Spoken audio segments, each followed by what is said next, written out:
राम राज्य में सिर्फ जब तक राम धरती पे रहे, हाँ क्या था कि मौसम कंट्रोल में रहता था। जैसे ठंडी है, गर्मी आना है, व्यक्ति सोचता था कि गर्मी आ जाता। जैसे आजकल है ना नेता लोग, वो चाहे अखिलेश जी हो और चाहे योगी जी हो, अब मेरी बात वो सुन लोग लीजिए। सोचते हैं कि राम राज्य हम लाएंगे। अरे मैं तो राम राज्य उसी वही राम अरे राज्य है। अब ठीक आप मैंने सुन लिया, अब 2 मिनट अब मेरी सुन लीजिए आप। एक सेकंड बस सुन लीजिए, फिर मैं ठीक सुनता हूँ, पूरा 10 मिनट ठीक सुनूंगा आप। ठीक है बोलिए। जैसे मेरे कहने का ये मतलब था हम्म कि जब अधर्म होता है, हम्म अधर्म क्या है, जो शास्त्रों में बताया गया वो धर्म है, हम्म उससे हट के कुछ भी आप करेंगे वो अधर्म है। ठीक है, बस वो ठीक है, तो अब जब सुन। अधर्म होता है हाँ तो राम राज्य में अकाल मृत्यु इसलिए हुई कि ठीक अधर्म है, हो रहा है। आप सुन लीजिए मेरी बात। जी आपने कहा कि जब कोई शूद्र या कोई महिला मंत्रों का, जी। वेद मंत्रों का उच्चारण हाँ करती हैं या पढ़ती हैं तो लोगों की जी। अकाल मृत्यु हो जाती है उस समय, उस समय। उस समय। हाँ तो हाँ हाँ। यानी इस वक्त भी महिलाओं को वेद का ज्ञान नहीं लेना चाहिए।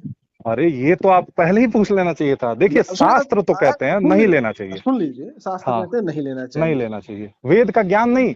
वेद का हिंदी में ज्ञान लीजिए, जो उसके मंत्र हैं उसका उस प्रयोग नहीं करना नहीं चाहिए। करना चाहिए। उनके और लिए अरे जो सुन पौराणिक लीजिए, मंत्र हैं सुन उसका लीजिए, प्रयोग है। सुन लीजिए ना।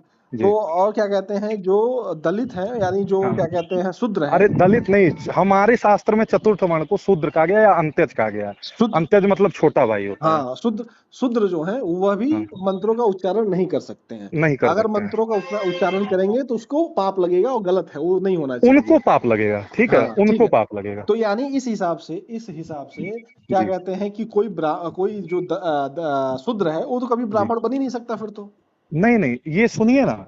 जैसे भैया कोई पैदा होता है और 10 ही साल पे मर जाता है, हम्म तो वो तो ब्राह्मण बन ही नहीं पाएगा आपकी दृष्टि से या मेरी दृष्टि से, नहीं इस विज्ञान के अरे दृष्टि से देखेंगे। किसी भी दृष्टि से अगर कोई कभी भी शूद्र हाँ कोई भी शूद्र कोई भी हाँ अगर पढ़ाई कर रहा है, हाँ अगर वेद का, तो हाँ वो तो कर नहीं सकता। जब नहीं कर हाँ सकता तो हाँ ब्राह्मण हाँ बन नहीं हाँ सकता। हाँ, मेरी बात सुनिए ना। यानी तो अच्छा ब्राह्मण ठीक बनने है, के लिए, बोलिए। श्रेष्ठ बनने के लिए हाँ आपको उसी कुल में जन्म लेना पड़ेगा, तभी आप जी। श्रेष्ठ बन सकते हैं।